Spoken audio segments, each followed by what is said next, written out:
আজকে আমি বানাবো পারফেক্ট ময়দার খাজা। কিভাবে খুব সহজে প্রত্যেকটা লেয়ার দেখা যাবে এইরকম খাজা আপনারা ঘরে বসেই তৈরি করতে পারবেন, সেটাই আজকে আপনাদের সাথে শেয়ার করব। এখন দেখে নেই আমি কিভাবে এই মচমচে খাজাটা তৈরি করছি। প্রথমে আমি একটা বলে নিয়ে নিলাম 2 কাপ পরিমাণ ময়দা, দিয়ে দিব পরিমাণ মতো লবণ, আর দিয়ে দিব 4 চামচের মতো রান্নার সাদা তেল। সাদা তেল, লবণ আর ময়দার সাথে খুব ভালো করে আমি মিশিয়ে নেব। ময়দা মাখানোর ভিতর ডিপেন্ড করে আপনার খাজাটা একদম পারফেক্ট হবে কিনা। এই তো মাখানো হয়ে গেছে। এখন আমি ঘরে থাকা নর্মাল যে ঠান্ডা পানি আছে ওই পানিটা দিয়ে দিব। ফ্রিজের পানিও দিতে হবে না, কুসুম গরম পানিও দিতে হবে না। ঘরে থাকা নর্মাল পানি দিয়ে সফট একটা ডো করে নেবেন।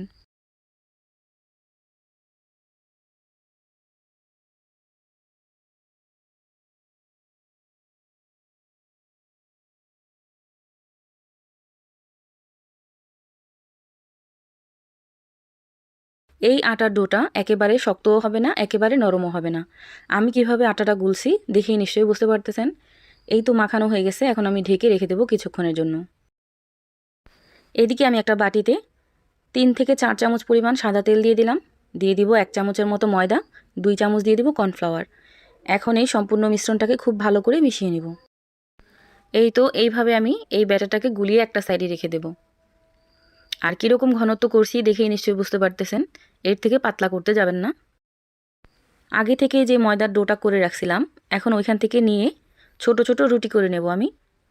আর রুটি বানানোর আগে খুব ভালো করে মথে নেবেন।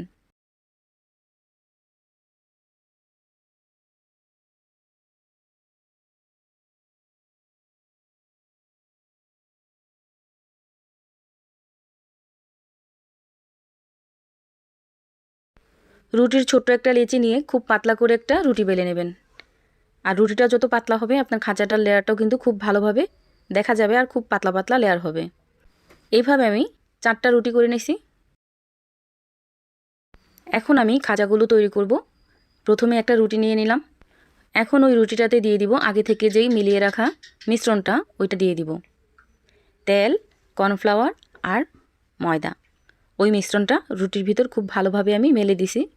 এর উপরে আমি আরেকটা রুটি দিয়ে দিব। দ্বিতীয় নাম্বার রুটিতেও আমি 1 চামচ ওই ব্যাটারটা দিয়ে মেলে দেব।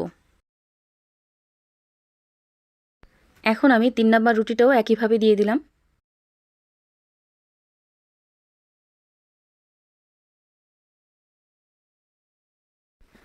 এখন এই 4 নাম্বার রুটিটাও আমি একইভাবে দিয়ে দিলাম, আর উপর দিয়ে দিয়ে দিব 1 চামচ আগে থেকে মিলিয়ে রাখা মিশ্রণটা।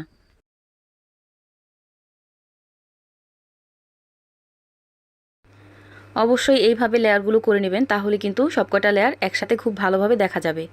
এইভাবে আমি রুটিগুলো তৈরি করে নিছি। এখন আমি হাত দিয়ে এভাবে ঠিক গোল গোল রাউন্ড করে নেব।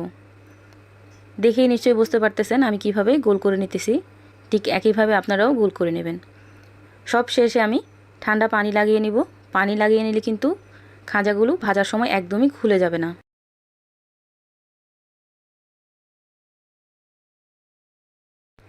এইভাবে আমি সবগুলোই কিন্তু একসাথে লাগিয়ে নিলাম। সাইড থেকেও যেন খুব ভালোভাবে লেগে যায়, এজন্য আরেকটু পানি দিয়েও আমি খুব ভালোভাবে লাগিয়ে নিলাম। এখন হাত দিয়ে এইভাবে আরেকটু পাতলা করে নেব। মাঝখানটা অনেকটা মোটা আছে, এজন্য মাঝখানটা একটু পাতলা করে নিলাম। এই তো হয়ে গেল। এখন আমি কেটে নেব। প্রথমে আমি সাইড থেকে একটু বাড়তি অংশটা কেটে ফালাই দিব। এই তো এখনই কিন্তু লেয়ারগুলো খুব ভালোভাবে দেখা যাচ্ছে। এখন আমি 1/2 ইঞ্চি পরিমাণ করে কেটে নেব। সবগুলো খাজা কিন্তু এক সমানই হবে যদি 1/2 ইঞ্চি পরিমাণ করে কেটে নেন। এই তো এইভাবে আমি কেটে নিছি, আর দেখেই নিশ্চয়ই বুঝতে পারতেছেন কতটা পারফেক্টভাবে খাজার লেয়ারগুলো দেখা যাচ্ছে। এখন আমি খাজাগুলোকে একটা বেলনের সাহায্যে বেলে নেব, ঠিক এইভাবে। দেখেই নিশ্চয়ই বুঝতে পারতেছেন আমি কিভাবে হালকা হাতে একটু বেলে নিলাম। এই তো খাজার লেয়ারগুলো কিন্তু এখনও খুব ভালোভাবে দেখা যাচ্ছে। এভাবে আমি সবগুলো বেলে নিছি। এভাবে আমার সবগুলো খাজা তৈরি হয়ে গেছে। এখন আমি তেলে ভেজে নেব। ফ্রাই প্যানে দিয়ে দিলাম পরিমাণ মতো তেল। তেলটা যখন একটুখানি গরম হবে ওই পর্যায়ে আমি সবগুলো খাজাই দিয়ে দিব। তেলটা কিন্তু কোনোভাবেই বেশি গরম করে দেওয়া যাবে না, তেলটা সামান্য গরম থাকলেই দিয়ে দিবেন। চুলার হিটটা শুরু থেকে শেষ পর্যন্ত লো হিটে রেখে এই খাজাগুলো ভেজে নেবেন। কোনোভাবে হাই হিটে রেখে ভাজতে যাবেন না, তাহলে উপর দিয়ে পুড়ে যাবে, ভিতর থেকে একদম মুচমুচে হবে না। এইভাবে 5 মিনিট ভাজার পরে এই তো দেখতেই পাচ্ছেন লেয়ারগুলো কিন্তু একদম খুলতে শুরু করে দিছে। এই পর্যায়ে আমি একটু উল্টিয়ে দিব। এইভাবে 5 মিনিট পর পর আপনারা খাজাগুলো উল্টিয়ে দিবেন। এই খাজাগুলো ভাজতে প্রায় 20 থেকে 25 মিনিটের মতো সময় লাগছে একদম লো হিটে। এই তো খাজাগুলো আমার ভাজা হয়ে গেছে, এখন আমি উঠিয়ে নিব। তেলটা ঝরিয়ে উঠিয়ে নেবেন, যেহেতু অনেকগুলো লেয়ার থাকে, লেয়ারের ভিতরে তেলগুলো জমা থেকে যায়। তেলটা ছেঁকে ছেঁকে উঠিয়ে নেবেন।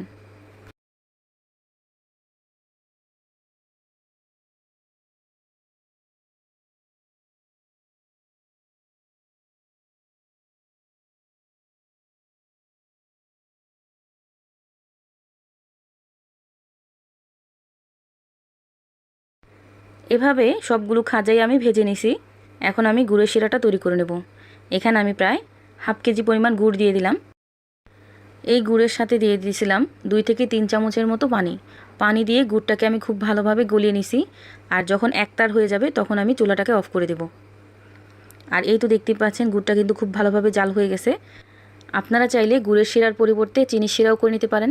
তার জন্য 1.5 কাপ পরিমাণ চিনি, 1/3 কাপ পানি দিয়ে খুব ভালোভাবে জাল করে একটা তার করে নেবেন। ওইভাবে করলে কিন্তু আপনারা চিনি শিরাতেও ভিজিয়ে নিতে পারবেন। এই তো হয়ে গেছে, এখন আমি চুলাটাকে অফ করে দেব। এই তো আগে থেকে ভেজে রাখা খাজাগুলো এখন আমি শিরায় চুবিয়ে নিব।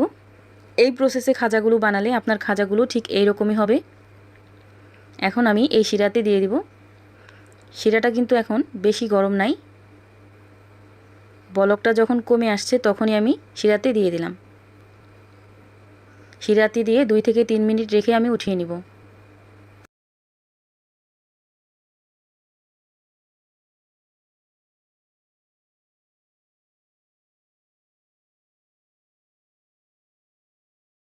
এই তো দেখতেই পাচ্ছেন সবগুলো খাজাই কতটা পারফেক্ট হয়েছে, একটা খাজাও কিন্তু ভেঙে যায় নাই।